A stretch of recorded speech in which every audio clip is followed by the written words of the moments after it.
What's up, comic fans? It is time for that new comic book day haul, review, all the good stuff. So I'm going to share what I got with you right after this.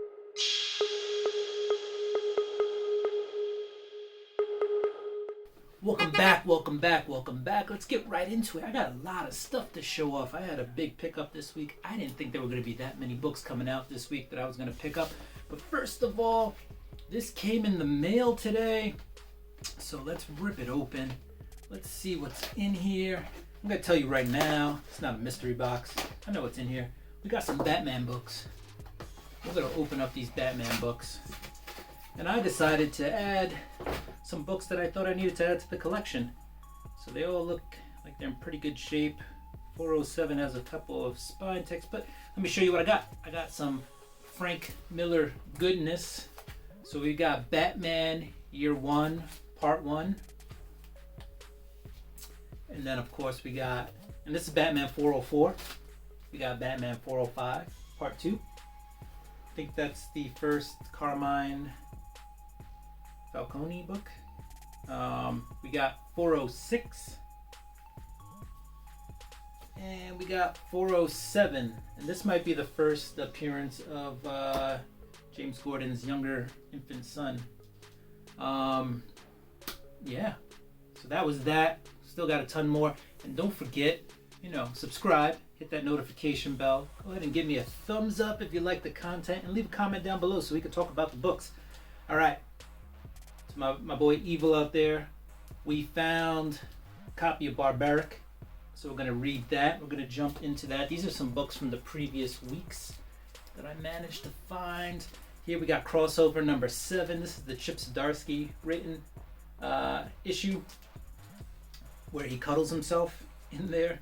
We got Venom 200. Oosh. Another copy. I've got like 4 copies of that book. We got Infinite Destinies number 1, Black Cat. And I had this last week. I read it. It's a good book. It's the first appearance of that Korean super team. I forget their name right now, but that book popped. It's like a $10 book. I found that on the shelf for 20% off cover. And then we've got X Factor. This is number 10. This is the issue where Scarlet Witch dies. Spoiler alert. And yeah, that's like a $10 book too. All right. Now let's get into some books from this week that I have yet to read.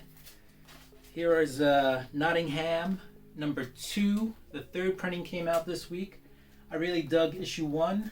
So this is a really good telling or reimagining of like Peter Pan, of Robin Hood, right? And the Sheriff of Nottingham.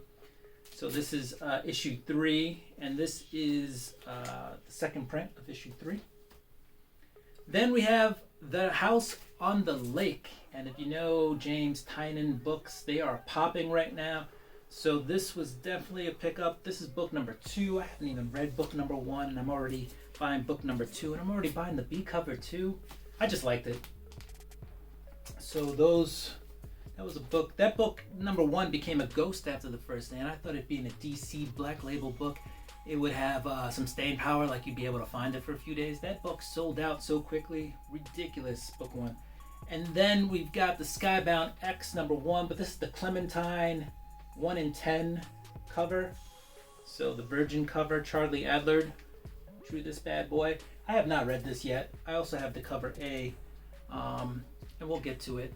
Cover A is coming in the mail. All right, now we're finally into this week's books. The stack's gotten a little smaller. We're going to start off with indies. We got Image, we got Firepower. This is number 13, and I tell you what, after issue 12, I was so disappointed in the series, I almost jumped off of it. 13's going to keep me hooked for at least one more. All right, they wrap things up nicely. There's one scene in here where they go, Kung Fu Cops, and it had me chuckling.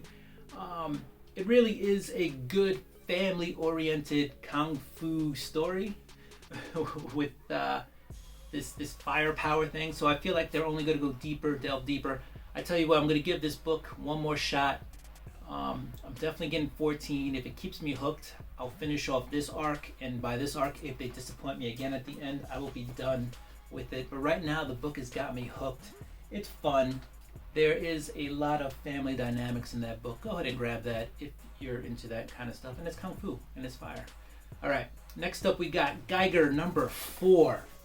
And this has been 4 issues of really good series. The only thing I'd say is there's still not a lot happening. So there's a lot of setup and there is some action, and the main character, Geiger, Tariq Geiger, is an awesome character. And they're building a huge world. This world is huge. So I don't know how many issues Geiger is scheduled to go, but at this pace it feels like there's going to be like 20 issues at least of Geiger. But yeah, they're building a huge world, and I think every issue is kind of expanding on that universe, this Geiger universe. It's a really good book though, guys. I say give it a shot. It's already on issue 4, so I'm figuring by 5 or 6 they'll have a trade out. So if you could hold off for like another month or 2, you should be able to get a trade of that. But if not, grab the issues, start reading it. It's pretty fun. All right, last up we have probably my favorite Image book of the week. This is Nocterra number 5. Scott Snyder just continues to amaze me. I won't say his writing fell off, but I felt like the projects he was working on didn't really play to his strengths. And I feel like this self-owned title, Nocterra, just gives him his own bag of tools to play with, and I'm really enjoying it. And what we're finding out here is that the lines between good and evil have been totally blurred by the end of this issue. Who's the good guy, who's the bad guy? Big question mark, all right? But I totally recommend Nocterra number 5. Excellent book. It's got a lot of nice twists and turns and some action in there. All right, we're switching gears. We're hitting up DC. This is Justice League number 64. And I'll tell you what, I'm a few issues behind. I think I'm 3 issues behind on this. So I can't really give you too much of a review on this one. What I will say is there is a new first team appearance of the United. So they're in this book. So for that, for you speculators, you can grab that just for the first appearance of the United. And it's a super team. Looks like there's at least some kind of Hawkman-esque character in this group. The rest of them are a little different. I'm not sure what you can see in the cover, but I can neither recommend nor disavow that book. I will just say that first appearance in there, okay? Next up, we've got Batman number 110, and this is the first fight against Peacekeeper 1. And you know what? It sets up Peacekeeper 1. It sets up for me to understand why in Future State he was such a formidable foe. They really do make him pretty powerful in this, and it also sets up these Peacekeepers as more than just kind of like dictatorish.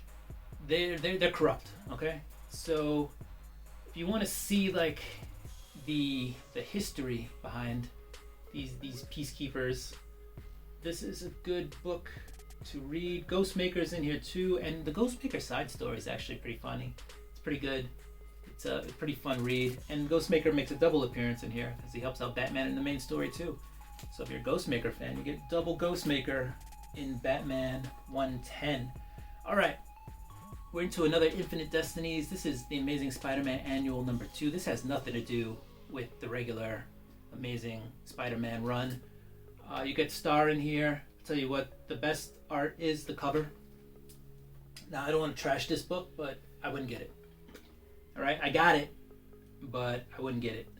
Again, if I knew what I was reading. It does set up Star, I guess, for future purposes in this universe. Not in love with the character. Just way too linearly written, right? So Spider-Man, Peter Parker, and Star all kind of played on the same level, and there really wasn't much differentiation between the characters for me, anyway. Personally, Star literally gets away with murder in this book. So if you're a fan of Star, go ahead and pick it up. I'm not too caught up on who she is as an individual, as a person, her quirks and all that, her personality. But I just feel like everything was too closely related to to Spider-Man. Like everything just played off of Spider-Man's characteristics and personality. So guys, if you can avoid this one, go ahead and avoid it. I know it's Friday when you're watching this, and Wednesday was New Comic Book Day, but if you don't pick up your books the weekend, unless this book pops off for spec purposes, which I highly doubt, and who knows, I could be totally wrong on that, don't pick up that book. Save yourself your, what was this, $2.99, $3.99? $2.99. When's the last time a book was $2.99? $4.99. Save yourself $5 and find yourself another book, okay? Not for me. Last but not least in the Spider-Man books that I picked up this week is Amazing Spider-Man number 70. This is setting up the Sinister War. Yeah, we got Lizard in here, we got Doc Ock, we got the Sinister Six, alright? You got Sandman, Kraven. Who else is in here? Mysterio. So yeah, you got the Sinister Six setting up. You start to see what Doc Ock's modus operandi is for setting up this new group of the Sinister Six, this new iteration. And it looks like there's going to be a lot more baddies than just the Sinister Six coming up for Spider-Man. So Nick Spencer's run, I believe, on the series is coming to an end. I'm not sure when, but he seems, if this is the last story that he's going to tell, it seems like he set himself up for one big run of a story, one heck of a story. So I will say that. If you've been with this series, stick with it, because I think this might be the penultimate story in this line. It also could just be another clunker. So we'll see where it's going, but if you've invested a lot of time into the Amazing Spider-Man, I say keep going, don't stop till you get enough, but stay away from the annual, okay? Next up from Marvel, we got Star Wars War of the Bounty Hunters, number 14. And on the cover, you got your first full appearance of Deathstick. So in the last issue, there was a cameo. In this one, it's the first full. She's got some words. She does some fighting. Pretty cool character. I like everything about the character except her name, Deathstick. All right. Other than that, she is one heck of a character. Digging her. Here you see she's fighting Valence on the cover. In the last issue, she kind of harpooned Valence with like some EMP javelin, which totally threw his systems offline. But he's back. He's up. And they are fighting for their lives, okay? And this is all tying into the War of the Bounty Hunter and the Crimson Tide and all that good stuff. And Valance is actually a personal friend of Han Solo, and the tie-in from this book is that he's trying to help Han Solo to get out of that carbonite that Boba Fett has put him in. Alright, next up, we've got X-Men number 1, the new run of the X-Men series by Jerry Dugan, and it's good. I like Jerry Dugan as a writer. He wrote Deadpool for a while, and Deadpool's a little bit too over the top of a character for me, right? I like things that kind of stay within the walls. He breaks the wall, and I don't mind breaking the wall every once in a while. Just Deadpool does it all the time. But this is just the right mix of seriousness of an X-Men title, like the main X-Men team, with just enough little zingers here and there just to keep it light when it needs to. And I think Jerry Dugan does a really good job of balancing that, right? The dark and the light, the seriousness and the jokes. So I really like it. And when he tells a joke pretty good. Also, if you like Zords, mechs, kaiju, all that stuff, and you wanted it to be associated with the X-Men, this is the book for you, as they spoiler alert, create what I believe to be the first ever X-Men Megazord. Okay, just they put together a giant mech suit, and they fight this giant robotic but kind of organic creature, and you'll see what that's about. But let's just say it's very it's a game that the bad guys are playing in this one. So, and the end game for that game is the destruction of the human race, not the Earth. The Earth is supposed to be left untouched. It's the people on the Earth. And there's a lot of other setups in here going on, right? With the X-Men moving to Mars and all that. There's going to be some some retribution for that for some people. So it just sets up a lot of good things. I like where this book is going. Check out X-Men #1 if you are an X-Men fan, and if you're not, and you're looking to jump on the X-Men to find out what they're about, that's also a good book to get in on. All right, last but not least, from Marvel, this is the last comic I'm bringing to the table today. This is the Immortal Hulk, number 48, okay? And, man, I mean, first let's do that. But check out this cover by my man Alex Ross. I don't know. Let's see if you can get up in there on the Hulk. Just that despair there, but that emotion. This is a really good book. I think Al Ewing is hitting the right notes with the Hulk and also with Betty Ross, and this whole and the whole team, right? The Hulk has been hiding. He's been separated from the world. You know, he's an outcast, and this is him just laying it all on the table and saying, "Hey, I don't want to do this anymore. I don't want to be that outcast. I don't want to be the guy who runs from everything. I want to be the guy who you know is there, especially for Betty Ross, right? They've had as we know, Hulk and Betty Ross have had a relationship that's been shitty at times, especially with the Hulk running away here and there. But what's at the main driver wheel of the Hulk these days, the main personality is Joe Fixit. And so Joe Fixit is going to live up to his name, and he's going to fix some stuff. He's going to fix it. But he's not going to be that mobster guy. He's finally going to be the hero, right?